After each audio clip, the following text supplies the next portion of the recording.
Hi అండి, అందరికీ నమస్కారం. దుబాయ్లో వార్ జరుగుతుంది నిజమే, కానీ ఇక్కడ ఏదైతే జరుగుతుందో అది ఇండియన్ న్యూస్ ఛానల్లో చూపించట్లేదు. ఇండియన్ న్యూస్ ఛానల్ ఏదైతే చూపిస్తున్నారో అంతా ఇక్కడ జరగట్లేదు.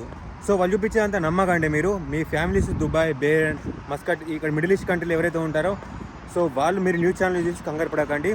వాళ్ళ కోసం చెప్తున్నాయి. ఈ న్యూస్ ఛానల్ ఉన్నారు చూసిన వీడు TV9 వాడు, NT వాడు, IT వాడు, బిక్టి వాడు, వీళ్ళందరూ లుచ్చగాళ్ళు. ఇక్కడ ఏదైతే జరుగుతుందో చూపించట్లేదు. బుర్జ్ ఖలీఫా ధ్వంసమైందని చెప్పేసి మొన్న IT వాడు ప్లస్ TV9 వాడు ఇక్కడ చూడు బుర్జ్ ఖలీఫా కనిపిస్తుందా క్లియర్గా? ఏదన్నా ధ్వంసమైనట్టు కనిపిస్తుందా మీకు? దానికి అగ్గంటుకున్నట్టు లైవ్ పెట్టిండు, తమ్మునేలు పెట్టి లైవ్ పెట్టి 5,000 మంది చూస్తారు దాన్ని. చూడండి బుర్జ్ ఖలీఫా దాని దగ్గరనే ఉన్నా. ఈరోజు ఇది మార్చి 2 చూడండి, కింద నుంచి చూడండి బుర్జ్ ఖలీఫా పై వరకు ఏమన్నా అయింది దానికి. దీనికి అగ్గంటుకున్నట్టు ఈరోజు కూడా లైవ్ పొద్దున హౌలగాలు చేయబట్టి నాకు నిద్ర పట్టలే నైట్. ఎందుకంటే ఇంటికి నుంచి ఫోన్లు నాని మంచిగా ఉన్నవారా, ఏమైందిరా, బాంబులు పడుతున్నాడు, జాగ్రత్త ఇట్లా అని చెప్పేసి మా ఫ్రెండ్స్, ఫ్యామిలీ, రిలేటివ్ నుంచి చిన్న మరి ఫ్లైట్ మోడ్ పెట్టేసి ఫోన్లు రాకుండా ఉంటుంది, పడుకుందామని చెప్పేసి అట్లా అనుకుంటే వీళ్ళు చూపించే న్యూస్ చూసేసి మా వాడు ఫోన్ తగలకపోతే పోయింట్ కావచ్చు అనుకొని చెప్పేసి అనుకుంటారని ఫ్లైట్ మోడ్ కూడా పెట్టలేదు. నైట్ ఎన్నెన్న ఫోన్ మాట్లాడాలి హౌలగాలు చేయబట్టేసి. RT1 తమ్ముళ్ళు చూడండి తగలబడుతున్న దుబాయ్. ఇప్పుడు నేను దుబాయ్లో ఉన్నాగా, అది చూడు బుర్జ్ ఖలీఫా చూడు వెనక సైడ్ నుంచి. ఇంతకుముందు రాంగా చూసింది మీరు ముందు సైడ్ నుంచి, ఇది వెనక సైడ్ నుంచి చూడు. TV9 నీ ధ్వంసమైన బుర్జ్ ఖలీఫా చూడు బిల్డింగ్స్ మొత్తం ప్రశాంతంగా ఉంది. మరి యుద్ధం జరగట్లేదా, బాంబులు పడట్లేదు అని మీకు ఒక డౌట్ రావచ్చు. పడుతున్నాయి, జరుగుతుంది, కానీ మీరు చూపించిన విధంగా జరగట్లేదు. ఇక్కడ డిఫెన్స్ సిస్టమ్ చాలా స్ట్రాంగ్. ఇరాన్ నుంచి 137 మిసైళ్ళు దుబాయ్ మీదకి వస్తే, UAE మీదకి వస్తే దాంట్లోకి వెళ్ళి 132 మొత్తం తీసేసారు. నేను ఇంకా డైరెక్ట్ ఆ మాట అనకూడదు, 132 తీసేసారు ఇక్కడ. అర్థమైందా? అవి ఒకవేళ ఇక్కడ పడితే మీరు అన్నట్టు జరుగుతుండే.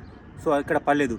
ఆయన 209 డ్రోన్స్తోనే అటాక్ చేయాలని చూస్తే 195 తీసేసారు. వాటిని కూడా వాటి పార్ట్స్ ఇక్కడ జబిలాలో ఉంటుంది. ఆ ఏరియాలో వాటి పార్ట్స్ పడితే అక్కడున్న కంపెనీ వాళ్ళు, మన తెలుగు వాళ్ళు భయపడుతున్నారు. అర్థమైందా? డైరెక్ట్ మిసైల్ వాళ్ళ దగ్గర పడితే వాళ్ళు చూడలేరు. 1/2 కిలోమీటర్ దూరం పడ్డా దాని ఎఫెక్ట్ మన దగ్గరికి వస్తుంది, షేక్ అయిపోతుంది, ఇట్లా చూడలేరు డైరెక్ట్. దాని పార్ట్స్ పడినప్పుడు దాన్ని చూసి భయపడుతున్నారు, బాంబులు రియల్గా పడుతున్నాయని చెప్పేసి. పడట్లేదు. ఒకవేళ పడితే నేను వీడియో చేసేవాడిని కాదు, ఈ విధంగా ఉండేవాది కాదు. మీరు చూపించినట్టే అది ధ్వంసం అయ్యేది. అర్థమైందా TV9? సో ప్రజెంట్ అయితే యుద్ధం జరగట్లేదు, కానీ ఇది జరుగుతుంది పక్కా. ఎందుకంటే మన ఇరాన్ గాజా అటాక్ జరిగినప్పుడు అక్కడ చిన్నపిల్లలు మొత్తం ఫ్యామిలీ కోల్పోయి వాళ్ళ అన్నం కోసం లైన్లో పడ్డా కూడా వాళ్ళ మీద అటాక్ చేశారు ఇరాన్ వాళ్ళు. అంత కోపం వాళ్ళకి. సో వాళ్ళ సుప్రీం లీడర్ ఎవరైతే ఉన్నారో ఆ గడ్డప్ తాత అతన్ని వేసేసారు అమెరికా వాళ్ళు. సో ఆ కోపంతో అన్ని మిడిల్ ఈస్ట్ కంట్రీ పైన బాంబులు అయితే వేస్తున్నారు. సో ఇదైతే ఆగదు, జరుగుతుంది పక్కా. కానీ ఇప్పుడైతే ప్రజెంట్ అంతా అనలేదు. మీరు ఏదో చూపిస్తున్నారు, దానివల్ల ఇక్కడ ఉన్న వాళ్ళకి ఏదైతుందని చెప్పేసి మన ఇండియా ఉన్న ఫ్యామిలీలు టెన్షన్ తీసుకుంటున్నారు. సో ఇది ఒక్కటి అర్థం అంటున్నాను నేను. నాకు మీ మీద కోపం కాదు, అర్థమైందా? వాళ్ళు టెన్షన్ తీసుకొని వాళ్ళకి ఏమన్నా అయితే రెస్పాన్సిబిలిటీ ఎవరిది? నాది కాదు, మీది కాదు. సో నేనైతే ఏదైతే జరుగుతుందో ఇక్కడ అదైతే క్లారిటీ చూపిస్తున్నాను. చూడండి, దానికి ఏం కాలేదు, దాన్ని లైవ్ పెట్టి మీరు అది చేయకండి. నేను న్యూస్ ఛానల్ ఓపెన్ చేస్తాను, ఒక్క నిమిషం. ఇప్పుడు లైవ్లో ఏదైతే ఉందో చూద్దాం ఒకసారి. ఏది చూపిస్తున్నారు ధ్వంసమైనట్టు, బూతులే, కక్కుడే.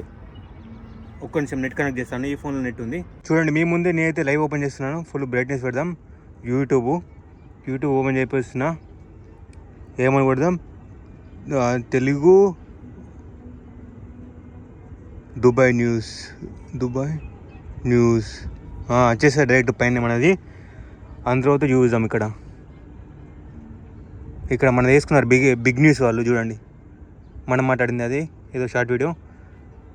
టార్గెట్ బుర్జ్ ఖలీఫా దూసుకొస్తున్న ఇరాన్ డ్రోన్స్, 166 మంది చూస్తున్నారు.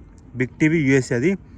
గల్ఫ్ దేశాలపై ఇరాన్ దెబ్బ, ఆయిల్ రిఫైర్, ఇదేదో వేరేది తగలబడుతుంది దుబాయ్. ఏది RTV లైవ్ 700 మంది చూస్తున్నారు. అర్థమైందా? తగలబడుతుంది దుబాయ్. చూడు ఇక్కడ ఏదో ర్యాకెట్ చూపిస్తున్నారు. ర్యాకెట్ లేచింది. ఇంకా కిందికి వెళ్దాం. దుబాయ్పై ఇరాన్ దాడి చేసిందంటే అది ఓకే. లైవ్ ఇది లైవ్ చూడండి. దుబాయ్ టార్గెట్ కారణం ఇది, 7 చూస్తున్నారు. ఇప్పుడు లైవ్ లేదు, పొద్దున లైవ్ పెట్టారు అంటే నార్మల్ లైవ్ ఇది. దుబాయ్లో దోహా మన హ్యాపీ దూసుకెళ్తున్న డ్రోన్స్, మిసైల్స్ తగలబడుతున్న దుబాయ్. HMTV చూడు ఎంత ప్రశాంతంగా ఉందో. ఇది main area, downtown area అంటారు దుబాయ్లో, బుర్జ్ ఖలీఫా ముందు. మీ ఫ్యామిలీస్ ఎవరైతే దుబాయ్లో, ఖత్తర్లో, బేరెన్లో, కువైట్లో ఎవరైతే ఉన్నారో మీరు మన తెలుగు న్యూస్ ఛానల్ చూసి కంగారు పడకండి. తెలుగుని కాదు, ఇండియన్ న్యూస్ ఛానల్, సరేనా?